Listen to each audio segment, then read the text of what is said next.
ပါရှင်။ကျမနာမည်ကတော့စင်ဒီဖြစ်ပါတယ်။စင်ဒီရဲ့ပတ်စင် podcast စီစဉ်ကနေပြီးတော့ကျေးဇူးလိုက်ပါတယ်။စင်ဒီရင်ဘက်ကဒီစိတ်ခံစားချက် emotion တွေနဲ့ပတ်သက်ပြီးတော့စာအုပ်တစ်အုပ်လေးအကြောင်းပြောသွားမယ်ဆိုပြီးတော့ပြောခဲ့တဲ့ဒီစာအုပ်လေးကိုဒီဘက်မှာပြပြပေးသွားမှာဖြစ်ပါတယ်။စာအုပ်လေးရဲ့နာမည်ကတော့ဒီ Master Your Emotions လို့ခေါ်ပြီးတော့ဒီစာရေးဆရာကရေးသားထားတာဖြစ်ပါတယ်။ဒီစာရေးဆရာဆိုလို့ရှိရင်တော့သူကဒီ personal development နဲ့ဆိုင်တဲ့ဥစ္စာတွေဒီ self improvement နဲ့ပတ်သက်တဲ့အပိုင်းတွေကိုသူကလေ့လာပြီးတော့သူ့မှာကိုယ်ပိုင် website တွေလည်းရှိတယ်။နောက်တစ်ခါမှာသူကဒီအုံနောက်ရဲ့ဒီ power ပေါ့နော်တကိုးဆွမ်းအားကြီးပုံအလုံးလုံးပုံတွေကိုသူကလေ့လာတယ်။သူ့ရဲ့ goal ကဆိုလို့ရှိရင်ကြတော့သူ့ရည်မှန်းချက်ကလူတွေမှာပေါ့နော်သူတို့ရဲ့ဒီ full potential လုံးဝဘလောက်ထိသူတို့ကအပြည့်အဝလုံနိုင်စွမ်းရှိရဆိုတဲ့ဥစ္စာတွေသိဖို့ပြီးတော့ self awareness ကိုသိလာဖို့ပေါ့ဒါမျိုးတွေကိုသူကကူညီပေးချင်တာဖြစ်တယ်ပေါ့သူကဒီစာအုပ်ထဲမှာဆိုရင်အခန်းကြီး၄ခန်းနဲ့ရေးထားတယ်ပေါ့နော်ပထမတစ်ခန်းမှာဆိုရင်ကြတော့emotion ဆိုတာကဘာတွေလဲပေါ့ပြီးတော့ဒုတိယအခန်းအနေနဲ့ကတော့ဒီ emotions ကိုဘာတွေကတက်ရောက်မှုဖြစ်စေတာလဲပေါ့နောက်တစ်ခုကတော့ emotions တွေရှိလာတဲ့အခါမှာသူတို့ကိုဘယ်လိုပြောင်းလဲလို့ရလဲပေါ့နောက်ဆုံးတစ်ခန်းကတော့ emotions တွေကိုအသုံးချပြီးတော့ကိုယ့်ဘဝဒီပို့ပြီးတော့ကောင်းဖို့ပို့ပြီးတော့တိုးတက်ဖို့အတွက်ဘယ်လိုအသုံးချလို့ရလဲဆိုပြီးတော့အခန်း၄ခန်းနဲ့သူကပြောထားပါတယ်စင်ရဲ့ဒီဗီဒီယိုလေးထဲမှာတော့ဒီစာအုပ်ထဲမှာတစ်ခန်းချင်းစီမှာပါတဲ့အကျိုးရှိစေတဲ့အကြောင်းအရာလေးတွေကိုပြောပြပေးသွားမှာဖြစ်ပါတယ်ပထမဆုံးတစ်ချက်အနေနဲ့ဒီ emotions ဖြစ်တဲ့စိတ်ခံစားချက်တွေဆိုတာဘာတွေလဲစင်တို့လူတွေခံစားနေရတယ်ပျော်ရွှင်တာဝမ်းနည်းတာဒေါသထွက်တာကြောက်ရွံ့တာစိတ်တက်ကြွတာစိတ်တက်ဒါမှမဟုတ်ရင်စိတ်တက်ကြပြီးတော့ဘာမှလှုပ်ရှင်စိတ်ခံခြင်းစိတ်မရှိတာဒါမျိုးတွေပေါ့ဒါတွေစိတ်မှာဖြစ်ပေါ်နေတဲ့ခံစားချက်တွေအားလုံးကို emotions တွေဆိုပြီးတော့ပြောထားတယ်အဲ့ဒီမှာ emotions ကိုနှစ်ပိုင်းထပ်ပြီးတော့ခွဲမယ်ဆိုရင်ဒါ positive emotions နဲ့ negative emotions ပေါ့ကိုယ်အတွက်ပျော်ရွှင်နေကောင်းတယ်ဒါမျိုးခံစားချက်တွေ positive emotions လို့ခေါ်ပြီးတော့ဒီအနှုတ်သဘောဆောင်တဲ့ဒီ emotions တွေဖြစ်တဲ့ဝမ်းနည်းတယ်ပြီးတဲ့အခါမှာ depression ဖြစ်တယ် stress ဖြစ်တယ်ဒါမျိုးတွေတော့ဒါ negative emotions နဲ့ဒီစာအုပ်ထဲမှာပြောသွားမှာဖြစ်တယ်positive နဲ့ negative emotions နှစ်မျိုးရှိတဲ့အထဲမှာလူတွေရဲ့သဘောတဘာဝအရ negative emotions တွေကိုကိုကပို့ပြီးတော့အလေးပေးခံစားရတယ်ပေါ့ဘာလို့လဲဆိုတော့တဲ့ဒီမှာသူကပြောထားတယ်ဥပမာအားဖြင့်ကိုက feedback တစ်ခုကိုရတဲ့အခါမှာဒီကောင်းတဲ့ feedback က10ခုလောက်မကောင်းတဲ့ feedback ကတစ်ခုတည်းရရင်တော့အဲ့ဒီမကောင်းတဲ့ feedback တစ်ခုကြောင့်ပို့ပြီးတော့ခံစားရတယ်ပေါ့ကောင်းတဲ့ feedback 10ခုကြောင့်ပျော်ရွှင်တာကိုကြော်လွန်ပြီးတော့အဲ့မကောင်းတဲ့ဟာတစ်ခုကြောင့်မကောင်းတာကိုပဲအဲ့လူကခံစားရတယ်ဆိုတဲ့ပုံစံမျိုးနဲ့ပြောထားတယ်။နောက်ပြီးအခါတစ်ခုခုကိုစပြီးတော့လှုပ်တော့မယ်ဆိုလို့ရှိရင်လည်း motivate ဖြစ်ပြီးတော့လှုပ်လိုက်တဲ့ကိစ္စတွေထက်ကိုကကြောက်ပြီးတော့မလှုပ်ရဲတာမျိုးကြာရှုံးမှကြောက်တာမျိုးဒီလိုမျိုးဒီ negative emotions တွေကိုပို့ပြီးတော့အလေးပေးမိတယ်အဲ့လိုမျိုး negative emotions တွေကဘာလို့ပို့ပြီးတော့အလေးတာနေလဲဆိုတော့တဲ့သူကနှစ်ခုအကြောင်းနဲ့ပြောထားတယ်ပထမတစ်ခုကကြတော့ဒီအုံနောက်ရဲ့ survival mechanism ကြောင့်ရယ်နောက်တစ်ချက်ကကြတော့ ego ကြောင့်ရယ်ဆိုပြီးတော့ပြောထားတယ်ပထမတစ်ခုဖြစ်တဲ့ဒီ brain ရဲ့ survival mechanism ကဘာကြောင့်အဲ့ဒီလိုမျိုး negative emotions ကိုအလေးပေးလဲဆိုရင်သူကဒီ brain ရဲ့အဓိကလုပ်ငန်းတာဝန်ကဒီအသက်ဘေးအန္တရာယ်ကနေပြီးတော့ကာကွယ်ဖို့ဖြစ်တယ်ဒီလူတွေကိုပျော်ရွှင်စေဖို့သူကလုပ်တာသူ့ရဲ့ function လူတွေကိုပျော်ရွှင်စေဖို့မဟုတ်ဘူးအဲ့ဒီခါကျတော့ဒီဘေးအန္တရာယ်တစ်ခုခုလို့သူထင်တဲ့အခါမျိုးမှာဆိုရင်သူက signal ပေးတယ်ပေါ့ဥပမာဒီရုပ်ပိုင်းဆိုင်ရာအရာ physical ဘိုင်းအရာဆိုလို့ရှိရင်လေဒီအလင်းရောင်ကာမီဆူဆူဒီမှာမျက်လုံးမျက်နှာကိုကျလိုက်တဲ့အခါမှာမျက်လုံးကရုတ်တရက်ပိတ်လိုက်တာမျိုးနောက်တစ်ချက်အနေနဲ့ဒီမီးဘူးကိုကန်ပြီးတဲ့အခါမှာရုတ်တရက်လွတ်ချလိုက်တယ်ဒါမျိုးတွေကဆိုလို့ရှိရင်ဒါ flight or fight mode ဖြစ်တယ်ပေါ့ဒါကဒီ brain ရဲ့ဒီ mechanism ပဲပေါ့နော် survival mechanism တစ်ခုပဲအဲ့ဒါကကြောင့် physically ပိုင်းရပေါ့နော်အဲ့ဒီပိုင်းမဟုတ်ဘဲနဲ့ဒီ mentally ပိုင်းရစိတ်ပိုင်းဆိုင်ရာအရာဆိုရင်လေသူကအဲ့လိုမျိုးဒီဥပမာတစ်ခုခုကိုကအသစ်ပေါ့နော်စလုပ်တဲ့အခါမှာဆိုရင်ဒါကရင်းနှီးနေတဲ့အရာတစ်ခုမဟုတ်တဲ့အခါမှာဒီအုံနောက်နေနေကကြတော့ဒါကအန္တရာယ်ရှိနိုင်တယ်ဆိုတဲ့ threat မျိုးပေးတယ်ပေါ့နော် threat အဖြစ်သူကtranslate လုပ်လိုက်ပြီးတဲ့အခါမှာဒီကြောက်ရွံ့စေတဲ့ဆိုတော့ဒီ emotions ကိုသူကပေးရပေါ့နောက်တစ်ခုအနေနဲ့ကတော့ဒီဥမာ negative feedback တွေရတဲ့အခါမှာဒါမှမဟုတ်လို့ရှိရင်ဒီအငင်းခံရ reject လုပ်ခံရတဲ့အခါမှာဒါမှမဟုတ်ရင်ဒီဆုံးရှုံးခံရတဲ့အခါမှာအဲ့လိုဟာမျိုးတွေနဲ့ကြုံတွေ့တဲ့အခါမှာဆိုရင်သူကဒီလူကိုသတိပေးတဲ့အနေနဲ့ဒီ negative emotions တွေကိုထုတ်ပေးတာပေါ့ဒါရဲ့မကောင်းမှု နင်ဘေးရနေနဲ့ကြုံတွေ့ရတော့မယ်ဆိုတဲ့ပုံစံမျိုးသူကဒီ brain က survival mechanism ကအလုပ်လုပ်တယ်ပေါ့နော်အခုခေတ်မှာတော့ဒီကိစ္စတစ်ခုကနေပြီးတော့ကိုယ် reject လုပ်ခံလိုက်ရယုံနဲ့ဒါမှမဟုတ်ရင်ကိုကတစ်ခုခုကိုဆုံးရှုံးလိုက်ရယုံနဲ့ပြီးနောက်ထပ်ပေါ့နော်ဒီအဲ့လိုမျိုးကိစ္စလေးတွေကြုံလိုက်ရယုံနဲ့ဒီကိုယ့်ရဲ့ဒီ survival mechanism ကိုတော့မထိခိုက်နိုင်ဘူးပေါ့နော်ဒါပေမဲ့အုံနောက်အနေနဲ့ကကြတော့ဒါကိုသူက threat အနေနဲ့ဒီ translate လုပ်ပြီးတဲ့အခါကျတော့ဒီ negative emotions တွေကိုထုတ်ပေးတာဖြစ်တယ်နောက်တစ်ခုကကြတော့ကိုယ့်ရဲ့ ego ကြောင့်ပေါ့နော် ego မြန်မာလိုတိုင်းရဲ့ဘာသာပြန်မယ်ဆိုတော့မာမာနလို့ပုံစံမျိုးပါဒီစာအုပ်ထဲမှာတော့ ego ကိုဘယ်လိုမျိုးပြောထားလဲဆိုတော့သူရဲ့တစ်စိတ်တစ်ပိုင်းကကြတော့ pride ပေါ့နော်ဒီ pride ဖြစ်ပြီးတော့နောက်တစ်ခုကကျတော့ identity လို့ပြောထားတယ်ပေါ့ကိုယ့်ရဲ့ဒီပုံစံပေါ့အဲ့လိုမျိုးကိုကဒီကာကွယ်ခြင်းတဲ့ခါမျိုးမှာဒီ negative emotions တွေကထွက်တာပေါ့လူတွေမှာဆိုရင်သူရဲ့အဲ့ဒီ ego ကဘာတွေကိုသွားပြီးတော့ဆွဲလန်းလဲဆိုရင်ဒါကိုယ့်ရဲ့နာမည်ကိုယ့်ရဲ့အသက်ကိုယ့်ရဲ့ဒါဂုဏ်သိက္ခာတွေကိုယ့်ရဲ့ပညာရေးကိုယ့်ရဲ့ background ကိုယ့်ရဲ့မိသားစုပြီးတော့ရင်ကိုယုံကြည်ရဲ့ဘာသာရေးဖြစ်နိုင်တယ်ပြီးတော့နိုင်ငံရေးတွေဖြစ်နိုင်တယ်ပြီးတော့တဲ့ခါမှာပစ္စည်းတွေပေါ့ကိုယ့်ရဲ့ဒါပစ္စည်းတွေနဲ့လည်းကိုယ့်ရဲ့ identity ကိုလူတွေကဖော်ပြကြတယ်ဒါမျိုးအရာတွေကိုသူက ego နဲ့သူကဆက်ထားတယ်ပေါ့ဒီ ego ကလည်းသူကတကူကောင်းဆန်တဲ့ brain လိုပဲလူတွေကိုပျော်ရွှင်မှုသူကလုပ်ပေးမှာမဟုတ်ဘူးသူကကြတော့သူ့ရဲ့ ego ပို့ပြီးတော့ကြီးထွားလာဖို့ပဲသူကလှုပ်ဆောင်တာဖြစ်တယ်အဲ့ခါကျတော့ဒီဥမာပေါ့ပစ္စည်းတွေနဲ့ကိုဖော်ပြရတာကြိုက်တဲ့သူဆိုလို့ရှိရင်ဒါ brand တွေကန်ရကြိုက်တယ်လို့ဆိုရင်ဒါတစ်ခုခုကိုလိုချင်တဲ့ခါမှာဆိုရင် ego ကနေပြီးတော့ okay ဝယ်လိုက်တော့ရအောင်ယူလိုက်တော့ဒါမျိုးပြောမယ်ပြီးတော့တဲ့ခါမှာဒါ religions ကိုဒါဘာသာရေးတရားနေဒါမှမဟုတ်ရင်ဒါနိုင်ငံရေးတွေစီးပွားရေးအစရှိသဖြင့်ဒါကိုယ့်ရဲ့ဒါ belief တွေယုံကြည်မှုတွေကိုဆိုရင်လည်းဒါကကိုယ့်ရဲ့ဒီ ego ကသွားပြီးတော့ဆွဲလန်းပြီးတော့ပို့ပြီးတော့ကြီးထွားလာအောင်လုပ်တယ်နောက်တစ်ခုဖြစ်သူ ego ကကြတော့သူများထက်သားတာကိုကြိုက်တယ် ego ရဲ့သဘောတရားအရသူကသူများနဲ့ရှင်တာကိုကြိုက်တယ်သူများထက်ပို့ပြီးတော့သားခြင်းတယ်အဲ့ဒီခါမှာသူများထက်သားဖို့သူကအမြဲတမ်းစူးစမ်းတဲ့ပုံစံမျိုးပေါ့နောက်တစ်ခုပြီးတော့ခါကြတော့သူအတိမတ်ပြုတ်ခံရတာအရင်ကြိုက်တယ်ပြီးတော့ခါကြတော့ဒါဒီမိသားစုနဲ့မိဘနဲ့သားသမီးဆက်ဆံရေးမှာဆိုရင်လည်းဒါကိုယ့်ရဲ့သားသမီးကဘလောက်တော်အကြောင်းကြွားပြီးတော့ဂုဏ်ယူတဲ့မိဘမျိုးရှိတတ်တယ်ဒါမှမဟုတ်ရင်လည်းမိဘရဲ့ဒီဘလောက်ပိုင်ဆိုင်ကြောင်းဘာကြောင်းအဲ့လိုမျိုးပြပြီးတော့ကိုဂုဏ်ယူတတ်တဲ့ဒါသူမျိုးရှိပေါ့ဒါတွေအားလုံးอ่ะဆိုလို့ရှိရင်သူကဒီလူတွေရဲ့ ego ကြောင့်ဆိုပြီးတော့ပြောထားတယ်ပေါ့ဒီကိုယ့်ရဲ့ identity ကိုဖော်ပြခြင်းနဲ့စိတ်ကြောင့်ပေါ့နော်အဲ့ဒီခါမှာဆိုရင်ဒါကဒါ ego ရဲ့အကြောင်းပေါ့အဲ့လိုမဟုတ်ဘဲနဲ့ဒီကိုယ့်ရဲ့ ego ကဒီ superior ဖြစ်ရှင်တော့သူများထပ်ပို့ပြီးသားချင်တာအဲ့လိုမဟုတ်ဘဲနဲ့တကယ်မှာကိုယ့်ရဲ့ဒီ ego ဖြစ်တဲ့ entity ကသူများထပ်ပို့ပြီးနှိမ့်ချနေတယ်လို့ကိုကခံစားရတဲ့အခါမှာဒါမှမဟုတ်လို့ရှိရင်လည်းခုနပြောခဲ့တဲ့ကိုယ့်ရဲ့ belief ယုံကြည်မှုတွေဖြစ်တဲ့ဒါနိုင်ငံရေးအကြောင်းတွေဘာသာရေးအကြောင်းတွေဒါတွေကိုသူများတွေကထိခိုက်ပြီးတော့ပြောဆိုလာတဲ့အခါမှာအငင်းခုန်တွေလုပ်လိုက်ကြတဲ့အခါမှာဒါကိုယ့်ရဲ့ identity ကိုကာကွယ်တဲ့အနေနဲ့ကိုယ့်ရဲ့ ego ကိုကာကွယ်တဲ့အနေနဲ့အဲ့ဒီခါမှာဆိုရင်သူက negative emotions တွေကိုခံစားရတာဆိုပြီးတော့ဒီစာအုပ်ထဲမှာပြောထားတယ်။စနေကိုပိုင်ဥပမာအနေနဲ့ပေးရမယ်ဆိုရင်စနေကဒီခုနောက်ပိုင်းဒီဘက်နိုင်ငံကိုရောက်လာတဲ့အခါမှာတချို့လူတွေကဒီကိုနိုင်ငံရဲ့ဒီနိုင်ငံရေးအကြောင်းကိုခနဲ့တယ်လို့ပြောလာတဲ့အခါမျိုးဆိုရင်မကြိုက်ဘူးပေါ့နော်အဲ့ဒီခါမှာဆိုရင်ဒေါသဖြစ်တယ်နောက်ပြီးအခါကျတော့မခံကျင်စိတ်ဖြစ်တယ်ဒါတွေကဒါ negative emotions တွေထွက်လာတာပေါ့ဒါကိုယ့်ရဲ့ identity ကိုကာကွယ်ခြင်းတဲ့ခါမှာဒီလိုမျိုး negative emotions တွေထွက်လာတာပေါ့အပြီးတော့ခုခံကာကွယ်အနေနဲ့ကိုကပြန်ပြောတာမျိုးဒါထပ်ပြီးတော့ actions တွေကိုလုပ်တာပေါ့တခါလေမှာကျအဲ့ negative emotions တွေကိုပဲသူပြောလိုက်တဲ့စကားကိုပဲထပ်တွေးပြီးတော့မခံမြတ်နိုင်ဖြစ်တာမျိုးတနှုံနဲ့ဒေါသဖြစ်တာမျိုးဒါမျိုး negative emotions တွေကိုဆက်ပြီးတော့ထုတ်တာမျိုးသွားပြီးတော့တွေ့ရတယ်အဲ့ဒါကြောင့်မလို့သူကဒီစာအုပ်ထဲမှာဆိုရင်ဘယ်လိုပြောထားလဲဆိုတော့ negative emotions တွေကမကောင်းတာမဟုတ်ဘူးဒါကကိုယ့်ရဲ့တစ်စိတ်တစ်ပိုင်းဒေတာဖြစ်တယ်ဒါကိုယ့်အတွက်ကောင်းမွန်အောင်လို့ဒီ negative emotions တွေကထွက်လာတာဖြစ်တယ်တခါတရံမှာဆိုရင်လည်းဒီ negative emotions တွေက wake up call ပေါ့ကိုယ့်ကိုလာပြီးတော့သတိပေးနေတစ်ခုခုလုပ်တော့တစ်ခုခုလုပ်ဖို့လိုနေပြီနင်ပတ်ဝန်းကျင်ကိုပြောင်းလဲဖို့လိုနေပြီဒါမှမဟုတ်နင်လုပ်နေတဲ့ຢာတွေကိုပြောင်းလဲဖို့လိုနေပြီဒါမှမဟုတ်လို့ရှိရင်လည်းဒါနင်ပေါင်းသိနေတဲ့သူတွေကိုပြောင်းလဲဖို့လိုနေပြီဒါမျိုးအရာတွေကိုသူကလာပြီးတော့သတိပေးတာဆိုပြီးတော့ဒီထဲမှာထပ်ပြီးတော့ဖော်ပြထားတယ်အဲ့ခါကျတော့ရှေ့မှာပြောခဲ့သလိုပဲဒီ emotions တွေကဘာကြောင့်ထွက်လဲဒီ brain နဲ့ ego ကြောင့်ထွက်တယ်သူတို့ရဲ့ system ကလူကိုပျော်ဖို့လုပ်ပေးထားတာမဟုတ်ဘူးသူတို့အသက်ရှင်ဖို့ဒီလူအသက်ရှင်နေဖို့သူတို့ရဲ့ entity တွေကြီးထွားဖို့ပဲလှုပ်ဆောင်တာဖြစ်တယ်အဲ့ဒါကြောင့်မလို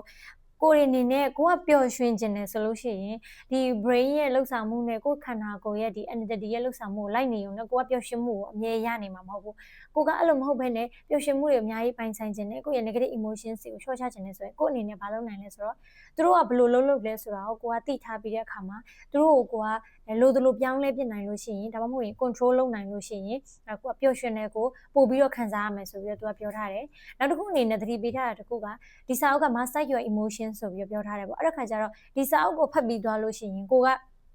negative emotions တွေမခံစားရတော့ဘူးလားမဟုတ်ဘူး negative emotions တွေခံစားရမှာပဲဒါက brain ရဲ့ system တွေကြောင့်ဒါဖြစ်တိဆောက်ထားတာခန္ဓာကိုယ်တိဆောက်ထားတဲ့အထဲမှာတစ်ခုပါဝင်ဖြစ်တဲ့အတွက်ကြောင့်ခံစားရမှာပဲဒါပေမဲ့လို့ဒီစာအုပ်ကိုဖတ်ပြီးသွားတဲ့အခါမှာကိုကပို့ပြီးတော့ဒီ emotions တွေကြောင့်ပို့ပြီးတော့သိလာမယ်ပို့ပြီးတော့ကိုကဉာဏ်ပညာကြီးလာတဲ့အခါမှာကင်တွယ်ရတာပို့ပြီးတော့လွယ်ကူလာမယ်ကိုပို့ပြီးတော့ပေါ့ပါလာမယ်ဒီလိုမျိုးဒီအကျိုးကျေးဇူးတွေကိုဒီစာအုပ်ကနေရမယ်ဆိုပြီးတော့သူကပြောထားပါတယ်emotions ရဲ့သဘောတရားကိုနားလည်ဖို့လိုတယ် emotions ဆရာဆိုရင်ဒီ emotions တစ်ခုတည်းကအကြာကြီးသိရှိမနေနိုင်ဘူးသူတို့ကခဏလာတယ်ပြီးသွားတဲ့အခါမှာပြန်ထွက်သွားတယ်အဲ့ဒီသဘောတရားကိုနားလည်ရမယ် emotions တစ်ခုကဝင်လာတဲ့အခါမှာဆိုရင်လည်းအဲ့ဒီ emotions ကိုကိုကစိတ်ကြီးရမယ်ခဏတွေးပြီးတော့ဒီအရန်စိတ်ထဲမှာတင်ထားတာမျိုးမလုပ်သင့်ဘူးဆိုပြီးတော့သူကပြောထားတယ်ဝင်လာတဲ့အခါမှာခံစားလိုက်ပြီးသွားတဲ့အခါမှာဒီသဘောတရားကိုနားလည်ရမယ်ပြီးသွားရင်ဒါပြီးသွားမှာပဲဟုတ်တယ်မလားအခုပြောနေရတယ်ဆိုရင်နောက်ကစိတ်ညစ်နိုင်မှာပဲဒီစိတ်ညစ်နေရတဲ့လူကလည်းတစ်သက်လုံးစိတ်ညစ်နိုင်မှာလည်းမဟုတ်ဘူးဒါပြန်ပြောရတဲ့အချိန်ဆိုတာရှိလာမှာပဲစိတ်ထဲကြတဲ့လူကလည်းတစ်သက်လုံးစိတ်ထဲမကြနိုင်ဘူးဒါပြန်ပြောရွှင်ရမယ်ပြန်ပြီးအဆင်ပြေလာတဲ့အချိန်ကိုရောက်လာမှာပဲဆိုတဲ့သဘောတရားကိုနားလည်ဖို့လိုရပေါ့နော်သူတို့ကဒီလေးလာမှုတစ်ခုကိုလုပ်ခဲ့တယ်ပေါ့နော်1988ကလေးလာမှုတစ်ခုကဘာကိုလုပ်ခဲ့လဲဆိုရင်ထီပေါက်တဲ့လူတွေကိုသူကလေးလာမှုလုပ်ခဲ့တာပေါ့နော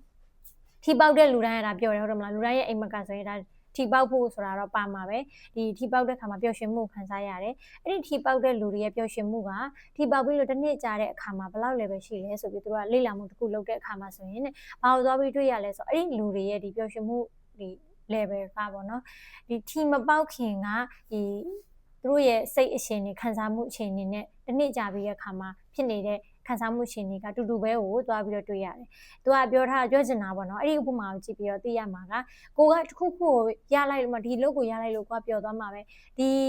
ဘာနော်ဒီဘဝကိုရလိုက်လို့ကိုကပျော်သွားမှာပဲ။ထီပေါက်လိုက်တော့ငါတစ်ဘဝလုံးပျော်သွားရပြီ။ဘာတစ်ခုဖြစ်လိုက်လို့ငါပျော်သွားရပြီဆိုတာမျိုးမရှိဘူးပေါ့နော်။ဒီတစ်ခုရလိုက်တဲ့အခါမှာပျော်ရမယ်ဟုတ်တယ်။ပြီးတော့ဒီစိတ်က neutral state ကိုပြန်ပြီးရောက်သွားမှာပဲ။ဒီ positive emotion negative emotion ဆိုတာပုံမှန်ဘဝမှာဒါခံစားနေရမှာပဲဆိုတာကိုသူကဥပမာပေးပြီးတော့ပြောထားတာဖြစ်ပါတယ်။ဒုတိယတစ်ခန်းအနေနဲ့ကတော့ဒီ emotions တွေကိုဘာတွေကတက်ရောက်မှုရှိလဲပေါ့။သူကဒီမှာ3ပိုင်းခွဲထားတယ်ဒီ genetic အကြောင်းပေါ့နော်။ genetic အကြောင်းကတော့90%လောက်ဖြစ်ပြီးတော့ဒီ external event ပေါ့အပြင်မှာဖြစ်နေတဲ့ຢာတွေပေါ့ဥပမာရာသီဥတုတွေကြောင့်ဒီပတ်ဝန်းကျင်ကြောင့်ဒါပြီးသွားတဲ့အခါမှာဒီနိုင်ငံရေးတွေစီးပွားရေးဒါမျိုးအစရှိသဖြင့်ပြင်ပမှာဖြစ်နေတဲ့ຢာတွေအကြောင်းကဒါ external event ကကြတော့ဒီ10%လောက်ပဲပေါ့ internal event ကကြတော့40%လောက်ဆိုပြီးတော့ပြောထားတယ် internal event ဆိုတာကတခုခုဖြစ်လာတဲ့အခါမှာကိုယ်အနေနဲ့ဒါဘယ်လိုတွေးတွေကိုကတွေးနေလဲပြီးတော့ကိုကဘယ်လိုမျိုးအတိတ်ပဲကောက်လဲပေါ့ဒါမှမဟုတ်ကိုကဘယ်လိုမျိုးဒီယူဆလိုက်လဲပေါ့ဒီ assumptions တွေလုပ်လိုက်လဲပေါ့ဒါတွေပေါ်မူတည်ပြီးတော့ဒီ negative emotions တွေကဒါဖြစ်ပေါ်လာတယ်ဆိုပြီးတော့ဒီသူကပြောထားတယ်တတိယအခန်းအနေနဲ့ emotions တွေကိုဘယ်လိုပြောင်းလဲလို့ရလဲပေါ့ခုနပြောခဲ့တဲ့ဒီ emotions ကိုဒါတက်ရောက်တဲ့အရာတွေမှာဆိုရင်ဒါ genetic တွေရှိမယ် internal ရှိမယ် external ရှိမယ် okay အဲ့ဒါခါကျတော့ကိုက emotions တွေကိုပြောင်းလဲခြင်းနဲ့ဆိုရင် genetic နဲ့ဆိုင်တဲ့ဟာတွေတော့ကိုကသွားပြီးတော့ပြောင်းလဲလို့မရဘူးဒါပေမဲ့ဘာတွေကိုပြောင်းလဲလို့ရမလဲဆိုတော့ဒါ external ကတချို့ကိုပြောင်းလဲလို့ရတာလည်းရှိတယ်ပြောင်းလဲလို့မရတာလည်းရှိတယ်ပြီးတော့တဲ့အခါမှာ internal ဘိုင်းကဒါသိကြပါပြောင်းလဲလို့ရတယ်ပြောင်းလဲလို့ရတဲ့အဲ့ internal နဲ့ external နဲ့ကိုပဲပြောင်းလဲမယ်ပေါ့နော်အဲ့တော့ကိုကဒီ emotion တွေပြောင်းလဲခြင်းနေဆိုရင်ဒါ internal ကိုပြောင်းလဲလို့ရတယ်ဆိုပြီးသူကပြောထားတယ်။ဒီမှာမှထပ်ပြီးတော့ internal အကြောင်းပြောမယ်ဆိုလို့ရှိရင်ဒါလူတွေရဲ့ဒါကိစ္စတစ်ခုပေါ်မှာအမြင်မတူပုံတွေအတွေးမတူပုံတွေကဒါအရေးကြီးရပေါ့။ဥပမာအဖြစ်တစ်ခုခုကဖြစ်လိုက်တယ်အဲ့မှာလူ10ယောက်ရှိတယ်လူ10ယောက်လုံးရဲ့အတွေးတွေအမြင်တွေကောက်ချက်ချပုံတွေကဒါတစ်ယောက်တစ်မျိုးစီဖြစ်နေမယ်ပေါ့ဒါမျိုးပေါ့နော်။ဒီဟာကိုတော့ဘာလို့ဥပမာပေးထားလဲဆိုတော့ဥပမာပြင်မှာဆိုရင်ဒါမိုးရွာတယ်ပေါ့မိုးရွာတာဒီမိုးရွာတော့မိုးရွာတာပဲဒါ fact ပဲเนาะသူ့မှာကောင်းတာလည်းမပါဘူးဆိုးတာလည်းမပါဘူး positive လည်းမပါဘူး negative လည်းမပါဘူးဒါမိုးရွာတယ်ဆိုတဲ့ fact ပေါ့အဲ့ဒီပေါ်မှာဒါလူတွေရဲ့ subjective အမြင်တွေဒါမှမဟုတ် interpretation သူတို့ဘယ်လိုကောက်ချက်ချလိုက်လဲသူတို့ဘယ်လိုယူဆလိုက်လဲပေါ့ဒါမူတည်ပြီးတော့သူတို့ရဲ့အဓိပ္ပာယ်တွေကဒီမိုးရဲ့အဓိပ္ပာယ်ကကွာခြားသွားပြီပေါ့နော်ဥပမာအဖြစ်ဒါအပြင်မှာတကယ်ချင်းနဲ့ချိန်ထားတယ်ဒီ picnic ထွက်မယ်လို့ယူဆထားတဲ့သူအတွက်ဆိုရင်ဒါသူပြင်ထွက်လိုက်တဲ့ခါမှာဟာမိုးကရွာသွားပြီစိတ်ညစ်စရာကြီးဆိုပြီးဖြစ်နိုင်ပေမဲ့တချို့မိုးကိုမျှော်နေတဲ့ဒါတောင်သူလယ်သမားတွေအတွက်ဆိုရင်ဒါ okay မိုးလာပြီဒါသူတို့အတွက်ကောင်းတယ်ဒါ positive ကိုဆောင်တယ်ပေါ့အဲ့ဒါကြောင့်မလို့ကို interpret လုပ်လိုက်တဲ့ပုံပေါ်မူတည်ပြီးတော့ကိုဒီ emotions တွေကဒါပြောင်းလဲသွားတယ်ဆိုတဲ့ပုံစံမျိုးသူကပြောထားတယ် ပြီးတော့ဒီ emotions တွေဒီ negative emotions တွေပိုပြီး strong ဖြစ်လာဖို့ဆိုရင်၃ခုဖြစ်ရှိဖို့လိုရပေါ့နော်ပထမတစ်ခုအခုနပြောတဲ့ဒါ interpret လုပ်တာကိုဘယ်လိုကောက်ချက်ချလိုက်လဲပေါ့မူတည်တယ်။နောက်တစ်ခုကကြောင့် identify လုပ်တာပေါ့။အဲ့မှာကိုကဒီမိုးရွာလို့စိတ်ညစ်သွားပြီဆိုတာကိုထပ်ခါဒီ identify လုပ်လိုက်တာပေါ့။ငါတော့စိတ်ညစ်သွားပြီငါစိတ်ညစ်တယ်ဒီမိုးကြောင့်တော့အဲ့လိုမျိုးဖြစ်တယ်။ပြီးတော့နောက်တစ်ခါမှကျတော့နောက်ဆုံးဆင်းကကျတော့ repetitive ပြန်လုပ်တာပေါ့။ထပ်ခါတလဲလေဒီ emotions ကိုသွားပြီးတော့အလဲသွားတာပေါ့ attention ပေးမိတာပေါ့။ဒီဥပမာအဖြစ်ဒီကိုကမိုးရွာတာကြောင့်ကိုကစိတ်ညစ်သွားတယ်ပေါ့။မတငယ်ချင်းနဲ့ဖုန်းပြောတဲ့အခါမှာမိုးကရွာနေပြီစိတ်ညစ်တော့တာပဲဘာမှမလုပ်ချင်တော့ဘူးဒါထပ်ခါတလဲကိုကနောက်ထပ်တစ်ခုတောင်ထပ်ထည့်လိုက်ပြီပေါ့နော်။အဲ့ဒီလိုမျိုးဒါကိုခဏတွေးတာပေါ့ဒီမိုးကြောင့်စိတ်ညစ်တဲ့ဥစ္စာပေါ့အဲ့ဒီလိုမျိုးဒီ interpret လုပ်လိုက်တာရဲ့ခုန identify လုပ်လိုက်တာရဲ့ပြီးတော့ repetitive ခဏပြန်ပြီးတော့ဒီ emotions ကိုတွေးတဲ့အခါမှာပြောတဲ့အခါမှာဆိုရင်ဒီ၃ခုပေါင်းလိုက်တဲ့အခါမှာဆိုရင်ဒီ emotions ကပို့ပြီးတော့ strong ဖြစ်လာတယ်ပို့ပြီးတော့တန်မလားဟုတ်တယ်မလားပို့ပြီးတန်မလာတဲ့အခါမှာကိုယ်ပို့ပြီးတော့ influence ပို့ပြီးဖြစ်နိုင်တယ်ပေါ့ကိုယ်ပို့ပြီးတော့လွှမ်းမိုးနိုင်တယ်အဲ့ဒီခါမှာကိုကဒီစိတ်ညစ်တာကိုပို့ပြီးတော့ခံစားရလာတယ်ဒီပြီးတဲ့ခါကျဒီ emotions ကမြန်ပျောက်သွားဖို့ခွင့်ရနေသွားတယ်ပေါ့ကိုနဲ့ကြာနေသွားဘာလို့လဲဆိုတော့ तू က strong ဖြစ်သွားတာအဲ့လိုပုံစံမျိုး तू ပြောထားတယ်အဲ့ဒီခါကျတော့ကိုကဒီ negative emotions တွေကိုပို့ပြီးတော့ချော့ချခြင်းနဲ့ဆိုရင်ကိုယ့်ရဲ့ interpret လုပ်တဲ့ပုံစံကိုလည်းပြောင်းရမယ် identify လုပ်တဲ့ပုံစံကိုပြောင်းရမယ်ပြီးတော့ရင် repeat ထပ်ခါမလုပ်ရဘူးပေါ့နော်ဒါမျိုးတွေကို तू လုပ်ပေးရမယ်ဆိုပြီးပြောထားတယ်အဲ့တော့ပထမတစ်ခုအနေနဲ့ဆိုရင် interpret ကိုဘယ်လို change လို့ရမလဲပေါ့ကိုဘယ်လိုကောက်ချက်ချတဲ့ပုံပြောင်းလဲလို့ရမလဲဥပမာမျိုးကိုကဒါခက်ခဲတစ်ခုပဲဖြစ်ကိုမကြိုက်တဲ့ဟာတစ်ခုပဲဖြစ်ကိုရဲ့ expectation နဲ့မတူတဲ့ဟာတစ်ခုကိုကြုံရတဲ့ခါမျိုးပါပဲဖြစ်ကိုကဒါကို problem ဒီပြဿနာအနေနဲ့မမြင်မဲနဲ့ကိုအတွက်ဒါအခွင့်အရေးတစ်ခုဘယ်လိုခွင့်ရေးဖြစ်နိုင်လဲဥပမာမိုးရတယ်ဆိုလို့ရှိရင်အပြင်သွားမဲ့ပေါ့နော်ဒီကိစ္စလေးတော့ပြတ်သွားတယ်ဒါပေမဲ့စိတ်ညစ်တယ်ပေါ့အဲ့လိုစိတ်ညစ်တယ်ဆို emotions ကဝင်လာတဲ့ခါမှာ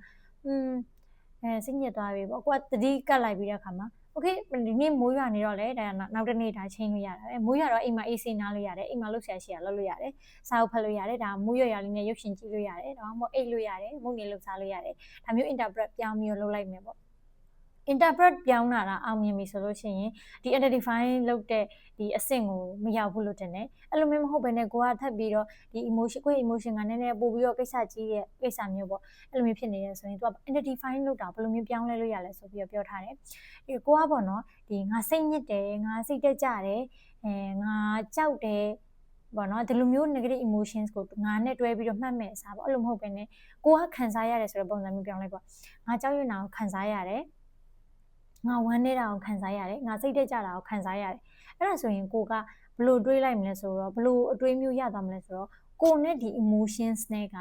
တယောက်တည်းမဟုတ်ဘူး emotion ဆိုတာကိုယ့်စီခဏအလဲလာတဲ့သူပဲကိုယ့်စီခဏလဲလာပြီး तू ကပြန်သွားမှာ तू ကကိုမဟုတ်ဘူးအဲ့ဒီခါမှာဒီ emotions ကိုဖတ်တွယ်ထားတာမျိုးမဖြစ်တော့ဘူးပေါ့နော်ဒီအခုနောက်တော့ငါစိတ်ညစ်တယ်ငါကြောက်တယ်ငါမလုပ်ရဲဘူးဒါမျိုးကြတော့ကိုနဲ့တွဲနေတဲ့ခါကျတော့ကိုကအဲ့လိုလူမျိုးဖြစ်နေတဲ့ပုံစံမျိုးဖြစ်တဲ့ခါမှာဒီ emotions ကိုဒီလက်လွတ်လိုက်ဖို့ခက်ခဲသွားတဲ့ပုံစံမျိုးပေါ့နော်အဲ့လိုဖြစ်သွားတယ်ပေါ့ဒါကတော့ identify ကိုဘယ်လိုပြောင်းလဲလို့ရလဲပေါ့နောက်တစ်ခုကကျတော့ repeat တကယ်လို့ဒီ identify လောက်တာအောင်မြင်မယ်ဆိုလို့ရှိရင်နော်ဒါ repetitive ကလည်းဖြစ်တော့မှာမဟုတ်ဘူးအဲ့လိုမဟုတ်ဘဲနဲ့ဒီ repetitive ကိုကဘယ်လိုပြောင်းလဲလို့ရမလဲဆိုတော့ repetitive အစား let go လုပ်လိုက်ပါဥပမာ emotions ကခံစားရတယ်အခုနောက်လို့ပဲခံစားလိုက်ရပြီ okay ခံစားလိုက်တယ်ပြီးတော့ interpret လုပ်တဲ့ပုံစံကိုပြောင်းလိုက်မယ်ပြီးတော့ identify လုပ်တာဟိုဒါခွဲခြားလိုက်ပေါ့နော်ဒါသိမလားဒါကိုကဒီဟာဖြစ်တာမဟုတ်ဘူးကိုကဒါကိုခံစားနေရတာပြီးတော့ဒီခံစားရတဲ့ဟာကလည်းဒါပြောက်ွယ်သွားမှာဒါ repetitive လုပ်ဆရာမလိုဘူး okay အဲ့ခါကျအဲ့ဒီ၃ခုလုံးအဲ့လိုမျိုးပြောင်းလဲလိုက်မယ်ဆိုလို့ရှိရင်တော့ဒီ negative ရှောင်းဒီခံစားရတာမဟုတ်ပဲね negative ကိုထပ်ခါတလဲတွေးပြီးတော့ဒီ emotions ကို strong ဖြစ်လာအောင်လုပ်ပြီးတော့ဒီစိတ်ပိုင်းဆိုင်ရာခံစားရတာ mental suffering ဖြစ်တာကိုချော့ချလို့ရပါတယ်ဆိုပြီးတော့သူကပြောထားပါတယ်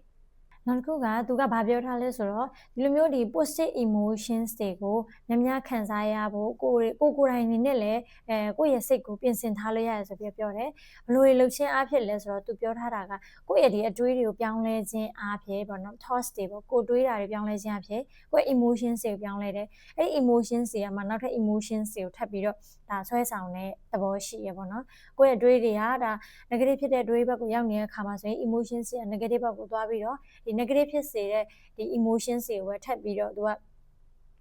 သွားပြီးဆွဲဆောင်မိတဲ့သဘောမျိုးဖြစ်စေတယ်ပေါ့အဲ့ဒါကြောင့်မလို့သူကဘာတွေလုပ်လို့ရမလဲဆိုလို့ရှိရင် gratitude ပေါ့နော်ဒီကိုတနေ့မှာဒီ journaling လုပ်တဲ့သဘောပေါ့နော်ကိုကျေးဇူးတင်တဲ့အရာလေးတွေဒါကို ကိုအနေနဲ့ဒါလေးတွေရှာရည်တဲ့ဥပမာအဖြစ်အနည်းဆုံး10ခုပေါ့မနက်ခင်းမိုးလင်းတဲ့အခါမှာဒီ gratitude ဖြစ်တဲ့အရာ10ခုကိုရှာရည်တာမျိုးပြီးတော့နောက်တစ်ခုအနေနဲ့ကတော့ကို positive လေးတွေပို့ပြီးတော့များစေဖို့ဆိုလို့ရှိရင်ပေါ့ကိုအနေနဲ့ပေါ့နော် excitement ပေါ့နော်စိတ်လှုပ်ရှားမှုလေးတွေဒါကိုစိတ်ကိုဒီလှုပ်ရှားစေမယ့်အရာမျိုးလေးတွေကိုကိုကရှာရည်တာမျိုးပေါ့ဥပမာကိုကဘယ်လိုအရာလေးကိုလိုချင်တယ်ပေါ့အဲ့ဆိုရင်ကိုလိုချင်တဲ့အရာလေးကိုဒီချပြီးတော့ရေးတာမျိုးကိုအဲ့အရာလေးကိုရနေပြီဆိုတဲ့ပုံစံမျိုးလေးဒါ visualize လုပ်တာမျိုး visualize ဆိုပုံဖော်ကြည့်ရပေါ့ဥပမာစင်တဲ့ဒီပေါ့နော်ဒီတခုခုပိုင်ဆိုင်ခြင်းတယ်ပေါ့ဥမာဖုန်းသေးရခြင်းတယ်ပဲထားပါတော့ဖုန်းသေးရခြင်းတယ်ဖုန်းအစ်စ်လေးလိုချင်လိုက်တာဆိုရဲဒီ excitement ဖြစ်စေတဲ့အကြောင်းလေးကိုချပြီးတော့ရေးမယ်နောက်တစ်ခုကဒီဖုန်းအစ်စ်လေးကိုရလာပြီဆိုတော့ကိုယ့်ရဲ့ပုံစံလေးကိုဒါကိုမျက်လုံးထဲမှာမြင်ကြည့်မယ်ပေါ့ဒါမျက်လုံးမှိတ်ပြီးတော့ကိုယ်တွေးကြည့်တာမျိုးပေါ့ဒါမျိုး visualize လုပ်တဲ့ပုံစံမျိုးပေါ့နော်နောက်တစ်ခုကတော့ဒီကိုယ့်ရဲ့ self esteem ကိုကိုကဘယ်လိုမြင့်တင်လို့ရတယ်ပေါ့နော်ဘယ်လိုမြင့်တင်ရမလဲဆိုတော့ဒါကိုကဒီကြားဘူးလားတော့မသိဘူးဒီအောင်မြင်ဘူးတဲ့သူတွေကဒါပို့ပြီးတော့အောင်မြင်ခြင်းနဲ့ပို့ပြီးတော့အောင်မြင်ကြရဲဆိုတော့ဘာလို့ဆိုသူတို့ကဒီအရာသာကိုသိတယ်အဲ့လိုမျိုးပဲအဲ့ဒါကြောင့်ကိုကကိုယ့်ရဲ့ဒီ confidence ကိုမြင့်တင်ခြင်းနဲ့ကိုယ့်ရဲ့ self esteem ကိုမြင့်တင်ခြင်းနဲ့ဆိုရင်ကိုကတနေ့မှလှုပ်လိုက်တဲ့အသေးအမွှားလေးကစဥပမာအဖြစ်ကိုကဒီရေအများကြီးတောက်လိုက်နိုင်တယ်ဒါကောင်းတယ်ကိုယ့်အတွက်လည်းကောင်းတယ်ဟုတ်တယ်မလားရေအများတောက်လိုက်နိုင်တယ်ဆိုโอเคငါဒီနေ့ရေပေါ့ဘယ်နှလီတာတောက်လိုက်တယ်ရေအများကြီးတောက်လိုက်တယ်ပေါ့နောက်တစ်ခုအဖြစ်โอเคအသီးဘယ်နှလုံးစားလိုက်တယ်ဒါကျမသီးကိုစားလိုက်တယ်ဒါမှမဟုတ်လေ့ကျင့်ခန်းလုံးလိုက်တယ်ဆိုတာပေါ့အဲ့ဒါမျိုးဒါမှမဟုတ်လို့ရှိရင်လည်းလမ်းဘယ်နှမိနစ်6လိုက်တယ်စာတစ်မျက်နှာဖတ်လိုက်တယ်စာဘယ်လောက်ဖတ်လိုက်တယ်ဒီလိုမျိုးကိုလုပ်တဲ့ဒီ small achievements လေးတွေပေါ့ကိုကသေးလေးတွေကစာကိုဒီဂုံယူပေါ့နော်ပြီးရင်ကိုကျေးဇူးတင်ပြီးစာအုပ်လေးထဲမှာနေ့စဉ်နေ့တိုင်းချရေးပေါ့အဲ့ဒါလေးတွေကိုပြန်ဖတ်ပေးခြင်းအဖြစ်ကိုယ့်ရဲ့ဒါ confidence ကိုမြင့်စေတယ်ကိုယ့်ရဲ့ self esteem ကိုမြင့်စေတယ်ခုနဒီ gratitude နဲ့ဒီဟာကိုပေါင်းလိုက်တဲ့အခါမှာဆိုရင်ဒီ positive ပိုင်းလေးတွေကိုကpositive အတွေးလေးတွေပို့ပြီးတော့များစေတယ်ပေါ့အဲ့ဒီလိုလုပ်ခြင်းအဖြစ်ဒီ positive emotions တွေကိုပို့ပြီးတော့ခေါ်နိုင်စေတယ်ပို့ပြီးတော့ခံစားရအောင်ဒီလုပ်လို့ရတယ်ဆိုပြီးတော့သူကပြောထားတယ်နောက်တစ်ခုကတော့ emotions တွေကိုဆိုဘာတွေကတက်ရောက်မှုရှိလဲဆိုတော့ကိုယ့်ရဲ့ဒီအပြုအမူတွေ behaviors တွေပြီးတော့ကိုယ့်ရဲ့ဒီသုံးလိုက်တဲ့ဒီစကားလုံးအသုံးနှုန်းတွေပေါ့နော်ဒါတွေကလည်းဒါကိုယ့်ရဲ့ဒီ emotions ကိုတက်ရောက်မှုရှိရဲ့အခါကျတော့ emotions ကိုပို့ပြီးတော့ကောင်းကျင်တယ်ဆိုရင်ဒီစကားဒီကိုသုံးလိုက်တဲ့စကားလုံးတွေမှာလည်းဒါကောင်းသောစကားပေါ့ဒီ positive sound နဲ့အဓိပ္ပာယ်ကိုသုံးခြင်းအဖြစ်နောက်တစ်ခုအဖြစ်ကိုယ့်ရဲ့ behaviors တွေကိုလည်းဒီကိုလိုချင်တဲ့ state အဖြစ်နေထိုင်ခြင်းအဖြစ်ပေါ့သူကဒီကိုယ့်ရဲ့ emotions တွေကိုပြောင်းလဲလို့ရတယ်ပေါ့ဥပမာကိုက confidence ရှိခြင်းတဲ့သူဆိုလို့ရှိရင်ကိုကဒီလမ်းလျှောက်တဲ့ခါမှာလည်းစူးစမ်းပြီးခါတက်မှတ်ချောင်းမယ်ဒီလိုပုံစံမျိုးပေါ့အဲ့လိုပုံစံ behaviors ကိုဒီကိုယ့်ရဲ့ဒီ body ပေါ့နော်ဒီ posture တွေဒါမျိုးတွေကိုပြင်လိုက်ခြင်းအဖြစ်တကယ်ဒီစိတ်ရဲ့ emotions ကနေပြီးတော့အဲ့ဒီလိုမျိုးစိတ်ကိုဖြစ်စေတယ်ဆိုတာကိုသူကပြောထားတယ်ပေါ့ဥပမာပေးထားတာကတော့ကိုကပေါ့နော်ဒီထိုင်ကုန်တစ်ခုမှာထိုင်ပြီးတော့ကိုကတကယ်စိတ်တက်ကြနေမှာမဟုတ်ဘူး depression ဖြစ်နေမှာမဟုတ်ဘူးဒါပေမဲ့လို့ကိုကဒီခုံပေါ်မှာထိုင်ပြီးတော့ကို depression ဝင်နေတဲ့ပုံစံလိုမျိုးလူလိုမျိုးပုံစံပအောင်ပေါ့နော်သိရမလားဒီခုံနောက်ကိုမီတော့အပြင်းပြင်းပုံစံမျိုးနဲ့နေပြီးတော့ဗဇက်ကဒီအသုံးနဲ့အသုံးလုံးတွေကလည်းဟိုမှာပြင်းစရာကောင်းလိုက်တာငါကဘာမှဖြစ်မရှိဘူးငါကမလုံနိုင်ဘူးဒီလိုမျိုး negative စားတဲ့negative ပေါင်းများစွာကိုသူပါဇက်ကနေထုတ်ပြောခြင်းအဖြစ်ဒီ body posture ကိုလည်းအဲ့လိုမျိုးပုံစံပြောင်းခြင်းအဖြစ်တကယ် depression ဖြစ်စေတဲ့လူတစ်ယောက်ရဲ့ဒီပေါ့နော်ဒီ hormones တွေရောဗာရောဒီ state တွေအကုန်လုံးနဲ့တူတယ်ဆိုတာကိုသွားပြီးတော့တွေ့တယ်ဆိုပြီးတော့သူကပြောထားရပါတော့အဲ့ဒါကြောင့်မလို့ကိုကတကယ်လို့ဒီ negative emotions တွေကိုချော့ချပြီးတော့ positive ပုံစံတွေပြောင်းကျင်နေဆိုရင်တော့ကိုယ့်ရဲ့ဒီ body posture တွေကိုလည်းသတိထားမယ်ပြီးတော့ကိုယ်သုံးတဲ့စကားလုံးတွေကိုလည်းအကောင်းအပြုသဘောဆောင်တဲ့စကားလုံးတွေကိုပဲသုံးမယ်အဲ့ဒါကြောင့်မလို့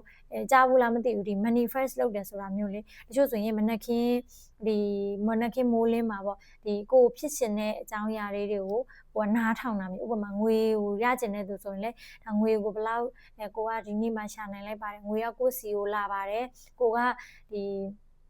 ီငွေတွေအများကြီးရအောင်လုပ်နိုင်ပါတယ်ဒီလိုမျိုးအတွေးမျိုးတွေတွေးတာပေါ့နော်ငွေလာခြင်းကျမနေကောင်းတဲ့လူဆိုလည်းအဲ့လိုမျိုးအစုံပါတဲ့ဒီဗီဒီယိုတွေလည်းရှိရပေါ့နော်ဒီ affirmations လို့ခေါ်တာပေါ့ကိုကဒီကောင်းတဲ့ဒီ positive affirmations တွေကိုမနက်ခင်းမှာကိုကနားထောင်ပေးတာပေါ့ကိုကလိုက်ပြီးတော့ရွတ်တာပေါ့ဒါအဲ့လိုမျိုးလုပ်ရှင်အဖြစ်ကိုတနေ့တာမှာဒါကြုံတွေ့တဲ့ဟာတွေကိုကိုကဘယ်လိုပဲဖြစ် positive back ကနေပြီးတော့ကိုကတွေးပေးနိုင်ချေပို့ပြီးတော့များတယ်အဲ့ဒီခါမှာ positive emotions တွေကိုကိုကပို့ပြီးတော့ဆွဲဆောင်နိုင်တယ်ဆိုပြီးတော့သူကပြောထားပါတယ် နောက်တစ်ခုကတော့ဒီကိုယ့်ရဲ့ဒီ emotions တွေကိုတက်ရောက်တဲ့ထဲမှာဒီ environment မှာကိုယ့်ရဲ့ပတ်ဝန်းကျင်လည်းပါတယ်သူကပြောထားလဲဆိုဥပမာအဖြစ်ကိုကဒီကိုယ့်ရဲ့ခိုင်ရရှုပ်ပွားပေးအဲ့လိုမျိုးပုံစံဖြစ်နေတဲ့အခါမှာဆိုရင်လည်းဒါတွေကဒီကိုယ့်ရဲ့စိတ်အခြေအနေကိုမကောင်းစေပေါ့နော်ဒီ negative emotions တွေကိုယူဆောင်လာဖို့ပုံများတယ်ပေါ့အဲ့ကြောင့်ကိုယ့်ရဲ့အခန်းလေးကိုကတန်တန်ရှင်းရှင်းထားမယ်လေဝင်လေထွက်ကောင်းမယ်ဒီအလင်းရောင်ကြီးရတဲ့အခန်းလိုမျိုးပုံစံမျိုးလေးဖြစ်အောင်ထားမယ်ပြီးနောက်တစ်ခုအပြင်ကိုကဒီ Facebook ကပေါ့နော် Facebook ကိုသုံးတဲ့အခါမှာကိုယ့်အတွက်ပို့ပြီးတော့ဒီ negative emotions တွေကိုဖြစ်စေတယ်ဆိုလို့ရှိရင်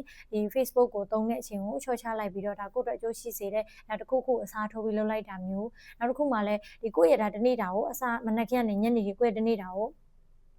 ဒီဖြတ်တန်းပြီးတော့ရေးချပြီးတော့စဉ်းစားကြည့်မယ်ပေါ့နော်ချပြီးတော့ရေးကြည့်ရပဲဖြစ်စဉ်းစားကြည့်ရပဲဖြစ်အဲ့ထဲမှာမှကိုယ့်ကိုဒီ negative emotions တွေများစေတာဘယ်တစ်ခုလဲဘယ် activities လဲပေါ့ဘယ်ကိစ္စလဲပေါ့အဲ့ဒီကိစ္စကိုကိုကဘယ်လိုပြုပြင်လို့ရလဲဒါမှမဟုတ်ကိုအဲ့ကိစ္စကိုတို့အရေးမကြီးဘူးဆိုရင်ကိုကဒါအဲ့ဒီဟာကိုကိုယ့်ရဲ့ဒီ daily routine ပေါ့နော်ဒီကိုယ့်ရဲ့တနေ့တာတွေကနေပြီးတော့ဖယ်ထုတ်ပြီးတော့ဒီတခြားတစ်ခုကိုယ့်အတွက်အကျိုးရှိရပါတော့ဥပမာအဖြစ်လေ့ကျင့်ခန်းလုပ်လိုက်တာမျိုးပဲဖြစ်ဖြစ်တခြင်းနားထောင်ရင်းနဲ့လိုက်ပြီးတော့ dancing ကလိုက်တာမျိုးပဲဖြစ်ဖြစ်ဒါမျိုးပေါ့ဒါကိုယ့်အတွက်ကောင်းစေတဲ့အရာတစ်ခုနဲ့ဒီအစားထိုးလိုက်တာမျိုးပေါ့အဲ့ဒီလိုမျိုးကိုယ့်ရဲ့ပတ်ဝန်းကျင်ကိုပြောင်းလဲလို့ရတယ်ပေါ့နောက်ပြီးတော့သူကပြောထားလဲဆိုတော့ဒီတစ်ခါတလေကြာရင်ဒီကိုယ့်ရဲ့တငယ်ချင်းမိတ်ဆွေအပေါင်းအသင်းတွေထဲမှာလည်းပဲဒီကိုယ့်ကို negative emotions တွေဖြစ်စေတဲ့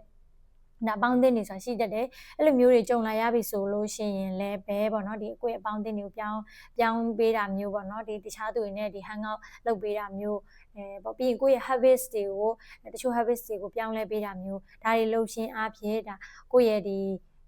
positive emotions ဘက်ကိုပို့ပြီးတော့သွားအောင်လုပ်လို့ရပါတယ်ဆိုပြီးတော့ပြောထားပါတယ်သူကဒီ negative emotions တွေကိုဘယ်လိုမျိုးဖြေရှင်းလို့ရလဲဆိုရင်သူက2မျိုးနဲ့ပြောထားတယ်ပေါ့နော် long term နဲ့ short term ဆိုပြီးတော့ short term အတွက်ဆိုလို့ရှိရင်ကိုကဒီအဲ့လို negative emotions တွေရှိလာပြီဆိုရင်ကိုက relax လုပ်တာပေါ့ကိုကအနားယူမယ်ခဏလောက်နားယူမယ်သချင်းလေးနားထောင်မယ်ဒါမှမဟုတ်လို့ရှိရင်လေ့ကျင့်ခန်းလေးထားပြီးတော့လုပ်မယ်ဒီ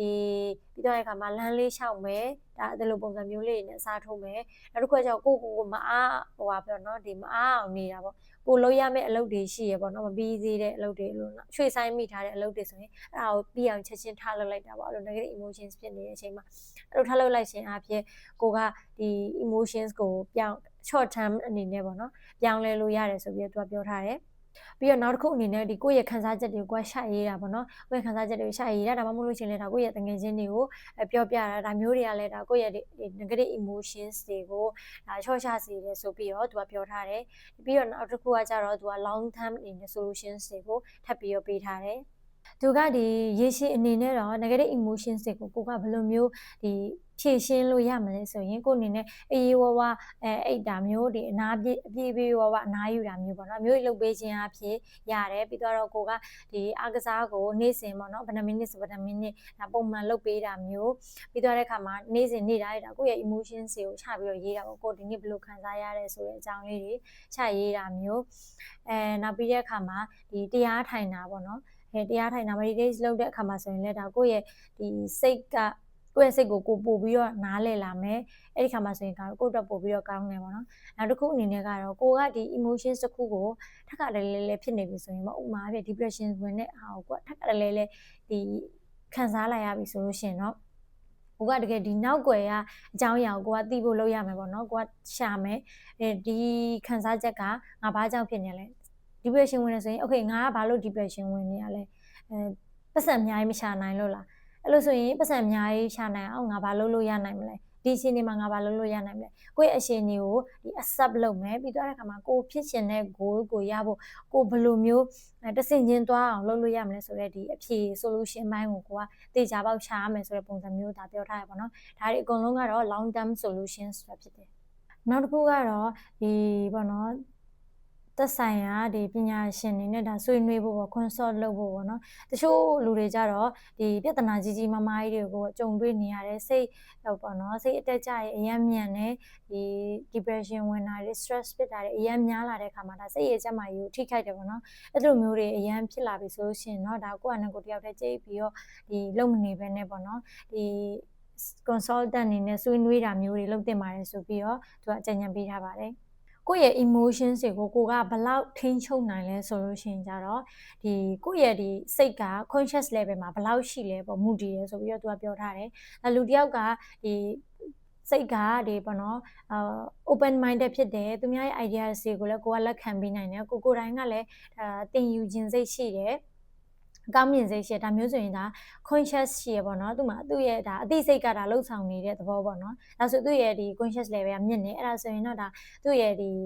emotions ကိုထိန်းချုပ်နိုင်တဲ့ level ကအဲ့လိုလူတွေကပို့ပြီးတော့မြင့်နေပေါ့နော်အဲ့လိုလူမဟုတ်ဘဲနဲ့တချို့လူတွေကကြတော့ဒါကိုကတစ်ဖက်ပိတ်လို့ပြောရမလားကိုမြင်တဲ့အမြင် idea ကိုပဲကိုကကောင်းတယ်သူများ idea တွေကိုကိုကနားမထောင်ချင်ဘူးပြီးတော့တဲ့အခါမှာကိုဘာပဲပြောပြောကိုက defend လုပ်ချင်စိတ်အများများတယ်ပေါ့ဒါမျိုးလူတွေဆိုလို့ရှိရင်ဒါသူတို့ရဲ့ actions တွေကဒါ unconscious ဖြစ်နေတဲ့ဒီစိတ် state မှာရှိနေတာဆိုပြီးတော့သူကပြောထားရပါတော့အဲ့လိုလူတွေကဆိုရင်သူတို့ရဲ့ emotions တွေကို control လုပ်နိုင်မှုအရန်ကိုနည်းတယ်ဆိုပြီးတော့သူကပြောထားတယ်ဒီစာအုပ်ကိုမဖတ်ခင်စနစ်ပုံစံမျိုးอ่ะဆိုလို့ရှိရင်အဲ့လိုပုံစံမျိုးပေါ့နော်ဒါကိုယ့်ရဲ့ဒီဘာပဲဖြစ် belief တွေယုံကြည်မှုတွေဘာတွေကိုကိုအရန် defend လုပ်ချင်တယ်ပြီးတော့တဲ့အခါမှာသူ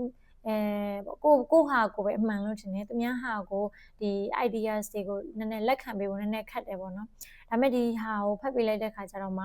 ကိုကဒီ state မှာရောက်နေတယ်အဲ့ကြောင့်မလို့လည်းဟုတ်တယ် emotions ကပို့ပြီး negative တွေပို့ပြီးတော့များတယ်ဒေါသထွက်တယ်မခံချင်စိတ်တွေများတယ်stress ဖြစ်တာဒီဗာလဲanxiety တွေများတာထက်ပေါ့နော်ဥပမာ anger ဖြစ်တာတွေ defense ပို့ပြီးတော့ဖြစ်တာအဲ့လိုမျိုးခံစားချက်တွေစဉ်းညပို့ပြီးတော့ခံစားရတယ်ပေါ့နော်အဲ့ကြောင့်မလို့ကိုကအဲ့လိုမျိုး emotions တွေရှိရလဲမကြိုက်ဘူးကိုယ်တိုင်ကလည်းထိန်းချုပ်ရှင်နေဆိုရင်ကိုတိုင်ကဒီပို့ပြီးတော့ open minded ဖြစ်ဖို့လိုတယ်ပြီးတော့သူများရဲ့ ideas တွေကိုလက်ခံပေးရမယ်ပေါ့နော်ဒါတွေကိုတော့ဒီစာအုပ်ကနေပြီးတော့စဉ်းရလိုက်တာပေါ့နော်နောက်ဆုံး chapter အနေနဲ့ပေါ့နောက်ဆုံးအခန်းအနေနဲ့ကတော့ဒီကိုယ့်ရဲ့ emotions တွေကိုသုံးပြီးတော့ကိုဘယ်လိုတိုးတက်အောင်ကိုလုပ်မလဲပေါ့နော်အဲ့ခါမှာကျတော့နံပါတ်1အနေနဲ့ဗာပြောထားလဲဆိုကိုယ့်ရဲ့ emotions တွေကို record လုပ်ထားမယ်ကိုကချရေးမယ်ပေါ့နော်ဒါကိုယ့်ရဲ့ဒီစာအုပ်လေးတုပ်ထားမယ်ပေါ့ကိုယ့်ရဲ့ emotions တွေကိုချပြီးတော့ကိုကရေးမယ်ဒီနေ့နော်ဘယ်ချိန်မှာဒါဘာလေးကိုတွေးလိုက်လို့ကိုကပျော်သွားတယ်ပြီးဘယ်ချိန်မှာဘာလေးကိုခံစားလိုက်ရလို့ကိုကဒီ negative emotions တွေကိုခံစားလိုက်ရတယ်ဘာကြောင့်ခံစားလိုက်ရတယ်အဲ့ဒီဟာကဘာကြောင့်လဲပေါ့ကိုက interpret လုပ်လိုက်လို့ဒီအဲ့လိုမျိုး negative ကိုခံစားရတာလားဒါမှမဟုတ်လို့ရှိရင်ဒါကိုကဒီ repeat လုပ်လိုက်ခဏခဏတွေးလိုက်လို့ခံစားရတာလားဒါမှမဟုတ်ကိုကဒီကိုယ့်ရဲ့ဒီအတွေးနဲ့အဲ့ဒီကိစ္စတစ်ခုခုကိုဒီကောက်ချက်ချလိုက် assumption လုပ်လိုက်ယူဆလိုက်လို့ကိုကအဲ့လိုမျိုးဒီ negative emotions ကိုခံစားရသွားရတာလားပေါ့ဒီလိုမျိုးကို emotions တစ်ခုချိလာပြီဆိုလို့ရှိရင်ဘယ်လိုမျိုးဒီဖြစ်စဉ်ကဘယ်လိုမျိုးလဲနင်ဘယ်လိုခံစားခဲ့ရတာလဲအဲ့ဒီခံစားချက်ကိုနင်ဘာလို့ခံစားရတာလဲပြီးတော့ရင်ဘာကြောင့်နင်ဒီလိုမျိုးခံစားရတယ်လို့ထင်လဲခုနရှေ့ရစာအုပ်ထဲမှာပြောခဲ့တဲ့အကြောင်းအရာတွေကဘယ်တစ်ခုကြောင့်နင်ဒီလိုမျိုးထင်လဲသူ့ရဲ့ event ကဒီ negative ကြီးကိုတည်လာတာလားဒါမှမဟုတ်နင့်ရဲ့ဒီ interpretation တွေကြောင့်လားပေါ့ဒီလိုပုံစံမျိုးလေးကိုကချရေးတယ်ပေါ့ချရေးခြင်းအဖြစ်ပြီးတော့ရင်ကိုကဒါလေးကို review ပြန်လုပ်မယ်ကိုကပြန်ပြီးတော့ဖတ်တယ်ဒါမျိုးလုပ်ခြင်းအဖြစ်ဒါကိုယ့်ရဲ့ emotions တွေရဲ့ဒီဘယ်ဟာကကိုယ့်ရဲ့ emotions တွေကို trigger လုပ်နေရလဲဒီ negative emotions တွေကိုကိုယ့်အတွက်ဘယ်ဟာတွေကပို့ပြီးတည်ဆောင်လာတာလဲဒါတွေကိုသိတဲ့အခါမှာဆိုရင်ကိုကပြောင်းလဲလို့ရတယ်နောက်မဟုတ်လို့ရှိရင်အစားထိုးလို့ရတယ်ပေါ့ဒါမျိုးကြီးလုပ်လို့ရတယ်ဒီစာအုပ်ထဲမှာဆိုဘယ်လိုပြောထားလဲဆိုကိုကပျော်ရွှင်တဲ့ဒီ emotion ရှိတာပဲဖြစ်ဖြစ်ကိုကဒီ negative emotion ရှိတာပဲဖြစ်ဖြစ်ဘယ်လို emotions ကိုပဲဖြစ်နေပါစေဒါကို့မှာပဲတာဝန်ရှိရပေါ့နော်ဒါကိုတိုင်ရဲ့ဒါအတွေ့ interpret လုပ်တဲ့ပုံစံတွေဒါကိုတိုင်ရဲ့ဒီယူဆတွေပေါ့ဒါမျိုးတွေပေါ်မူတည်ပြီးတော့ဒါကိုယ့်ရဲ့ emotions တွေဆိုတာဖြစ်ပေါ်လာတာဖြစ်တဲ့အတွက်ကြောင့်ကိုကပို့ပြီးတော့ positive ဖြစ်တဲ့ emotions တွေကိုခံစားခြင်းနဲ့ဆိုလို့ရှိရင်လေကိုယ့်ရဲ့တာဝန်အပြည့်ယူပြီးတော့ကိုကပြောင်းလဲပြစ်နိုင်တယ်ကိုကစူးစမ်းလို့ရတယ်ဆိုပြီးတော့သူကပြောထားတယ်ဒီ unit ဒီအခန်းကားမှာကြတော့သူကဒီ negative emotions အချို့အကြောင်းကိုသူကဆက်ပြီးတော့ပြောထားတယ်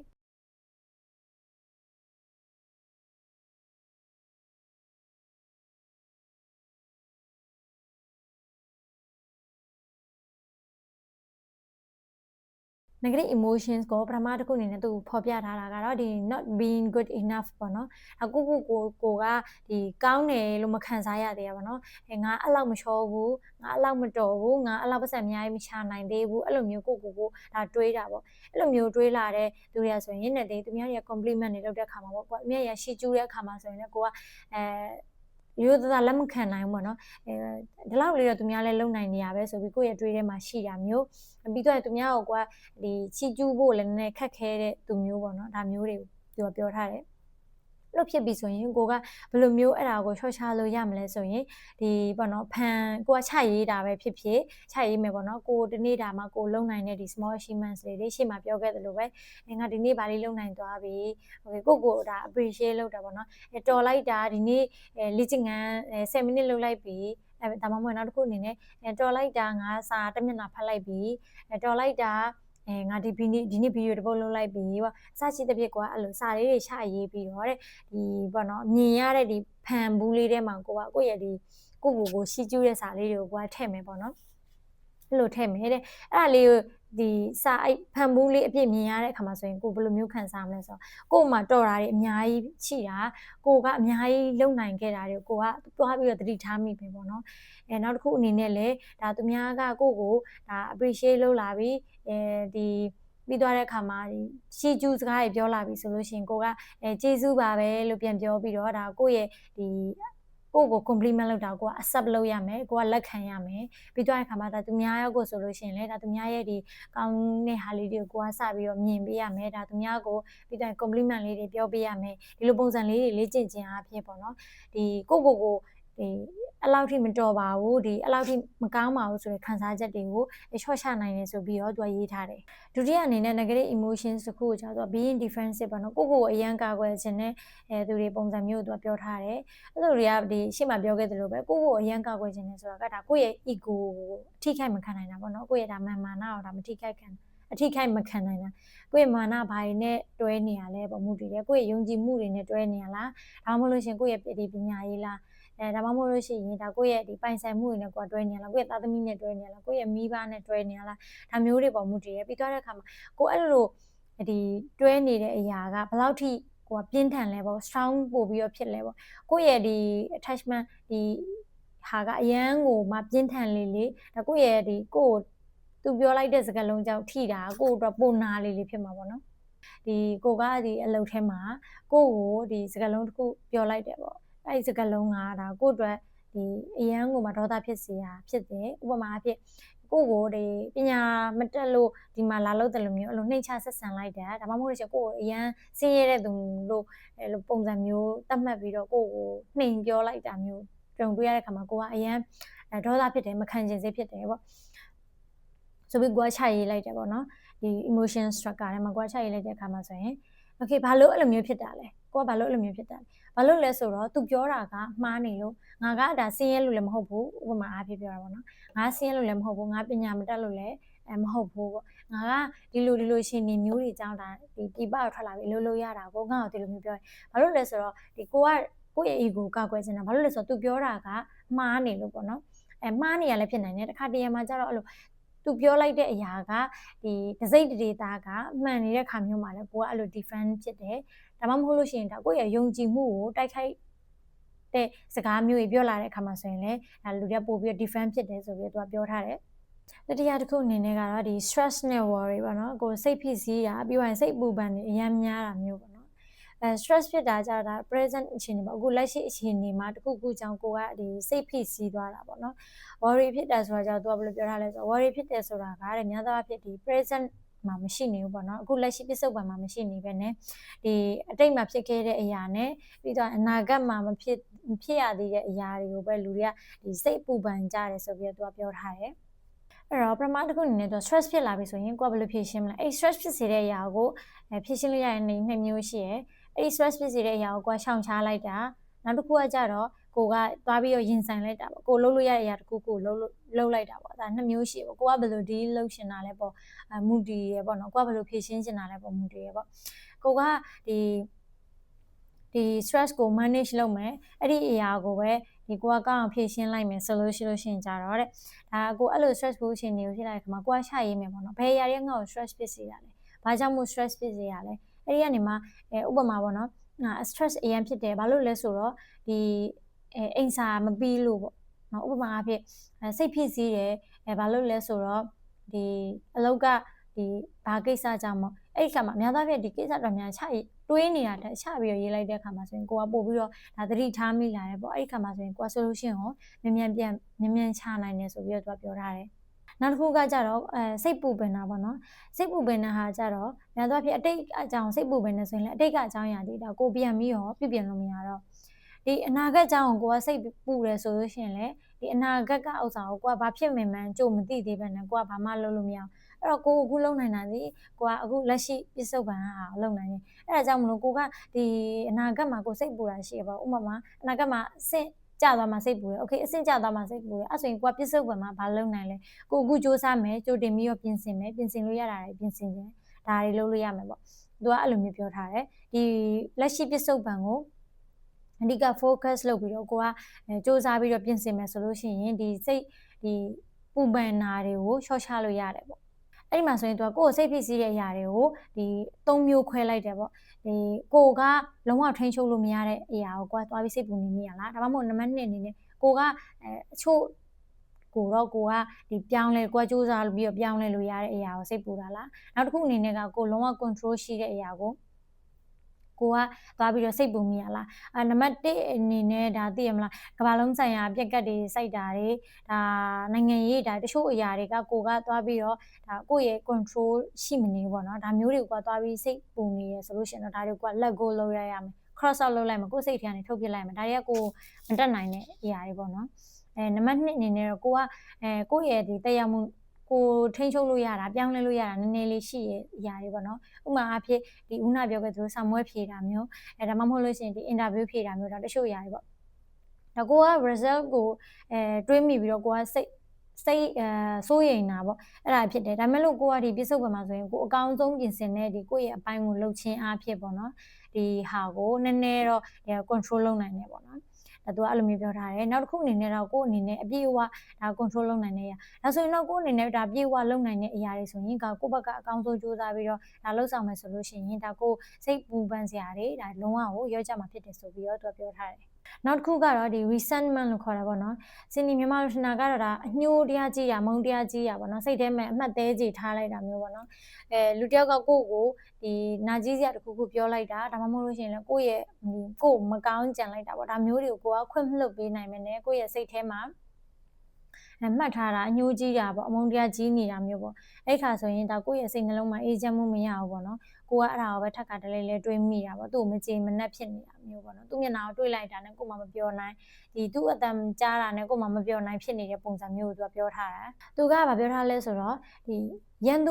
တွေကိုအ ਨੇ ဆုံးမချစ်နိုင်ဘူးဆိုရင်တော့အ ਨੇ ဆုံးတော့ကိုယ့်အနေကိုတော့ချစ်ကမယ်ပေါ့နော်ဒီအညိုတရားရဲ့မုန်းတရားရှိနေခြင်းအဖြစ်ဒါကိုယ့်စိတ်ကိုပူပန်စေတယ်စိတ်အေးချမ်းမှုကိုဒါဖြည့်ဆည်းတဲ့အရာရောက်တယ်ပေါ့နော်အဲ့ဒါကြောင့်မလို့အဲ့လိုဟာရင်းနဲ့ကြုံလာပြီဆိုလို့ရှိရင်တဲ့ဒါကိုကဒီရှေ့မှာလောက်ခဲ့တယ်လို့ပဲဒါကိုကချရေးကြည့်မယ်ဘာတွေကဖြစ်စေတာလဲတစ်ခါတည်းရမှာအဲ့ဒီကိစ္စကအဲ့လောက်ထိဒီအညိုကြီးစရာမလိုပဲနဲ့ဒါကိုကအညိုကြီးနေ interpret လုပ်တာမှားပြီးတော့အညိုကြီးနေရလဲဖြစ်တတ်တယ်ပေါ့နော်ဒါရှေ့ရသင်ခန်းစာအတိုင်းပဲဒီလို၃ခုနဲ့ပြန်လဲသုံးသက်ဖို့ဆိုပြီးတော့သူကပြောထားတယ်နောက်ပြီးအခါမှာလဲဒီဘောနော်ခွင့်လွတ်ပေးတတ်ဖို့နော်သူများကိုခွင့်လွတ်လိုက်တဲ့အခါမှာကိုဒါဖြေလျှော့လိုက်တယ်လို့ပဲကိုယ့်ရဲ့စိတ်အေးချမ်းမှုကိုဒါပြန်ရလိုက်တယ်လို့ပဲပြီးသွားတဲ့အခါမှာတချို့အရာတွေကိုလက်ကိုလုံးနိုင်ရမယ်ပေါ့နော်လက်လွတ်နိုင်ရမယ်ပေါ့အဲ့လိုလုပ်ချင်းအားဖြင့်ဒီ resentment ကိုကချော့ချလို့ရတယ်ဆိုပြီးတော့သူကပြောထားတယ်နောက်တစ်ခုကကြတော့ jealousy ပေါ့မနာလိုတာပေါ့နော်မနာလိုတယ်ဆိုတာကဒါကိုယ့်ရဲ့စိတ်ထဲမှာကိုယ့်မှာမရှိတာကသူများမှာရှိနေတဲ့အခါမျိုးမှာပိုင်ဆိုင်နေတဲ့အခါမျိုးမှာကိုကဒါမနာလိုဖြစ်တာပေါ့နော်သူကဘာပြောထားလဲဆိုတော့ဒီ jealousy ကိုအသုံးချပြီးတော့ဒါကိုယ့်ရဲ့ဘဝဒီလမ်းကြောင်းမှန်ကိုရောက်နိုင်တယ်ပေါ့သူ့ရဲ့ဥပမာပေးထားတယ်သူကပေါ့နော်သူ့ရဲ့ဥပမာထဲမှာဆိုရင်ဒါသူ့ရဲ့အသည့်တယောက်ကဥပမာအားဖြင့်သူကပေါ့နော်ဥပဒေမေဂျာပေါ့နော်ဥပဒေဒီလုံနေရပေါ့ဥပဒေလောကမှာလုံနေတာဒါမဲ့လို့သူကပေါ့နော်ဒီဥပဒေလောကမှာအောင်မြင်နေတဲ့သူတွေကြောင့်သူက jealous မဖြစ်ဘဲနဲ့ပေါ့နော်ဂျေမဝင်မဲနဲ့ပေါ့နော်ဒီစာရေးဆရာတွေရန်အောင်မြင်နေတဲ့စာရေးဆရာတွေမြင်တဲ့အခါမှာတဲ့သူကဂျေရန်ဖြစ်တယ်ပေါ့နော်သူများကိုအဲ့ဆိုသူအဲ့မှာဘာလို့သွားပြီးသတိထားမိလဲဆိုတော့ तू ကဒီဥပဒေမှာလှုပ်ရှင်တာမဟုတ်ဘဲနဲ့ तू စာရေးဆရာဘက်ကို तू လှုပ်ရှင်တာပေါ့နော်သွားပြီးတော့အဲ့မှာ तू ကသတိထားမိပြီးတော့ဒီတွေ့ career ကို change လုပ်လိုက်တယ်ပေါ့နော်မသူ့အကြောင်းလည်းပြောထားတယ်သူဆိုရင်လည်းအဲ့လိုမျိုးပဲပေါ့နော်သူကဒီ personal development နဲ့ပတ်သက်တဲ့ဒီ YouTuber တွေဒီအကြောင်းအရာတွေတင်တဲ့သူတွေမြင်တဲ့အခါမှာဆိုရင်သူအရင် jealous ဖြစ်တယ်ပေါ့စာရေးဆရာတွေမြင်တဲ့အခါမှာဆိုလည်းသူအောင်မြင်နေတဲ့ဒီစာအုပ်နဲ့ပတ်သက်တဲ့အကြောင်းအရာတွေရေးတဲ့စာရေးဆရာတွေမြင်တဲ့အခါမှာသူ jealous ဖြစ်တယ်ပေါ့နော်အဲ့ဒီဟာကိုသူကအသုံးချပြီးတော့သူအခုဒီသူ့ရဲ့ career လမ်းကြောင်းမှန်ပေါ်ရောက်လာတယ်ပေါ့နော်အဲ့ဒါကြောင့်မလို့ဒီ jealousy ကလည်းဒါကိုယ့်ရဲ့ဒီလမ်းကြောင်းမှန်ကိုရောက်အောင်ပို့ပေးနိုင်တယ်ပေါ့နော်အဲကြောင့်မလို့ကိုကတခုခု jealous ဖြစ်နေတဲ့အခါမှာဆိုကိုကသိရမယ်ဘာကြောင့်ကိုကသူ့ကို jealous ဖြစ်နေရလဲသူပိုင်ဆိုင်တဲ့ဘယ်အရာကကို့မှာမရှိနေလို့လဲကိုသူ့ရဲ့ရုပ်ရည်လားဒါမှမဟုတ်သူ့ရဲ့ပညာရေးလားသူ့ရဲ့ဒါပတ်စံလားပေါ့ဒါမှမဟုတ်သူ့ရဲ့ career လမ်းကြောင်းလားပေါ့အစရှိတဲ့ဖြစ်ကိုသုံးသပ်ဖို့လိုတယ်ပေါ့နော်ပြီးတော့နောက်တစ်ခုအနေနဲ့သူကပြောထားတာကတခါတလေကြားလို့ရှိရင်ဒီအချို့အရာရတာကိုအမြဲတမ်းဒီသူနဲ့တော့သူများနဲ့ရှင်ပြိုင်နေဖို့မလိုဘူးပေါ့နော်ရှင်ပြိုင်နေဖို့ထက်ကို operate လုပ်ဖို့သင်ယူဖို့လိုတယ်ပေါ့နော်ဥပမာအဖြစ်သူခုနဆိုရင်သူတခြားစာရေးဆရာတွေကိုဒါမှမဟုတ်တခြား YouTuber တွေကိုသူပေါ့နော်ဒီဗာလဲ jealous ဖြစ်နေတာပေါ့အဲ့လိုဖြစ်မဲ့စာဒါသူတို့နဲ့ပို့ပြီးတော့သူတို့နဲ့တည်ကျွမ်းခြင်းအပြင်သူတို့နဲ့ဒါအတူတကွပူးပေါင်းလှုပ်ဆောင်ခြင်းအပြင်ဒါကိုအကျိုးသူအကျိုးကိုလည်းရနိုင်တယ်ဆိုတဲ့ဥစ္စာအဲ့နီးလဲရှိရဆိုပြီးတော့သူကပြောထားတယ်ပေါ့နော်နောက်တစ်ခုကကြတော့ fear and discomfort ပေါ့နော်တစ်ခုခုကိုကြောက်ရွံ့တာပြီးတော့တဲ့အခါမှာတက်တောင့်တက်တာမဖြစ်တာမျိုးခံစားရအဲ့လိုခံစားချက်ကကြတော့ဒါကဒီ negative emotions လို့ပြောပေမဲ့ပေါ့နော်ဒါကလူတိုင်းခံစားရတယ်ဥပမာစင်ကြောက်တဲ့ပုံစံမျိုးပေါ့နော်စင်ပေါ်တက်ပြီးတော့အများအချိန်မှာစကားမပြောရဲတာ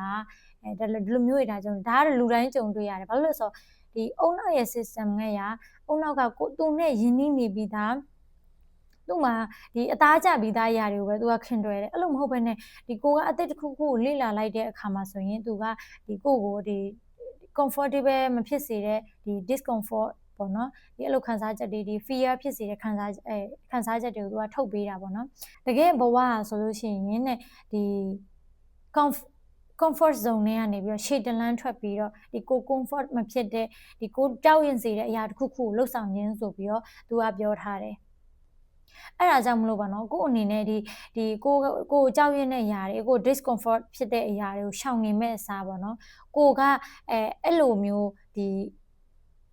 discomfort ဖြစ်တာနဲ့ comfortable ဖြစ်ဖို့ပို့ပြီးတော့စူးစမ်းတဲ့နေပေါ့အဲကြောင့်အသစ်တွေကများများလုပ်မယ်အသစ်တွေများများလုပ်တယ်ထက်ကလုပ်တဲ့အခါမှာအဲ့ဒီအသစ်ကကိုနဲ့ရင်းနှီးသွားပြီနော်ကိုနဲ့ရင်းနှီးသွားတဲ့အခါမှာအုံနောက်ကဒီ fear ဖြစ်တာတွေဒီ discomfort ဖြစ်တာတွေပြီးတော့မှမဟုတ်ဘူးဦးနာအစင်ကြောက်တဲ့ပြဿနာလိုပဲကိုကဒီလူများရှိကိုထွက်ပြောရမှာကြောက်တယ်ပထမတစ်ခါပြောရဲကြောက်တယ်ဒုတိယတစ်ခါပြောရဲကြောက်တယ်တတိယတစ်ခါပြောရဲကြောက်တယ်ထပ်ကျိန်တလဲလဲကိုကတည်းကပြောမှများလာတဲ့ခါမှာဆိုလို့ရှိရင်ဒါအုံနောက်နဲ့ဒါ familiar ဖြစ်သွားပြီအဲကြောင့်မလို့ကိုအဲ့လိုမျိုးခံစားချက်ကိုပြီးတော့မှာမဟုတ်အဲ့ဒါကြောင့်မလို့ကိုကကြောက်ရွံ့တဲ့အရာတစ်ခုခုကိုက discomfort ဖြစ်လာတဲ့အရာတစ်ခုခုကိုကကြုံတွေ့လာပြီဆိုရင်ကိုကနောက်ဆုံးမသွားပဲနဲ့အဲ့ဒီအရာနဲ့ခဏထိတွေ့ပြီးဖို့ comfortable ဖြစ်တဲ့အထိဒါစူးစမ်းဖို့လိုတယ်ဆိုပြီးတော့သူကပြောထားတယ်ဒါကတော့ Cindy ဒီမှာ set your emotions လို့ခေါ်တယ်စာအုပ်လေးထဲမှာပါရလိုက်တဲ့ပေါ့နော် Cindy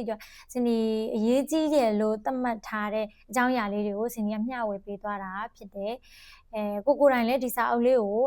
ဖတ်ကြည့်လို့ရတယ်ပေါ့နော်ဒီ emotions တွေအကြောင်းကိုစိတ်ဝင်စားတယ်ဆိုလို့ရှိရင်ဒီစာအုပ်လေးကဘယ်လိုပဲဖြစ်ဒါကိုယ့်အတွက် emotions တွေကိုပို့ပြီးတော့နားလည်သွားလိမ့်မယ်လို့မျှော်လင့်တယ်အဲ့ခါမှာဆိုရင်ကို emotions negative emotions တွေရှိလာတဲ့ခါမှာကိုယ့်ကိုအပြစ်မတင်မိပဲနဲ့ပေါ့နော်ဒါကသဘာဝပါပဲလားဆိုတာကိုသိုံနဲ့တင်ဒါကိုယ့်အတွက်အကျိုးအများကြီးရှိမယ်လို့မျှော်လင့်လို့ဒီကြောင်းရာလေးတွေကို sharing လုပ်ပေးရတာဖြစ်ပါတယ်။စီနီကပေါ့နော်ဒီစာအုပ်နဲ့ပတ်သက်လို့ရှင်ဖတ်တာအသေးစိတ်ဖတ်ရတာကိုကြိုက်တယ်ပေါ့နော်။အဲ့ဒီခါကျတော့စာအုပ်အကြောင်းတွေကိုပြောတဲ့အခါမှာအရန်ကိုမှဒီဗီဒီယိုကအရန်ကိုမှရှည်တယ်ပေါ့နော်။အဲ့အကြောင်းမလို့ဒီစာအုပ်လေးတွေကိုဖတ်ပြတဲ့အခါမှာပေါ့နော်ဒီဘယ်လိုမျိုးပို့ပြီးတော့နှစ်သက်ကြလဲပေါ့နော်ဒီအတူအကျုံပြောကြတာမျိုးကိုကြိုက်ကြလားဘယ်လိုမျိုးထင်လဲပေါ့နော်စင်ဒီပြောသွားတဲ့စကားလုံးအသုံးနှုန်းတွေနဲ့ဒါတွေကိုဘယ်လိုမျိုးထင်လဲပေါ့ဒီ feedback လေးတွေကိုဒီ comment section မှာဝင်ရေးပေးခဲ့လို့ရပါတယ်ဗီဒီယိုလေးကိုအဆုံးထိကြည့်ပြီးတဲ့အတွက်ကျေးဇူးတင်ပါတယ်နောက်ပတ်စနေနေ့မှာလည်းဘယ်လိုဗီဒီယိုသစ်လေးတွေကိုတင်ပေးမလဲဆိုတာကိုစောင့်မျှော်ပေးကြပါအောင်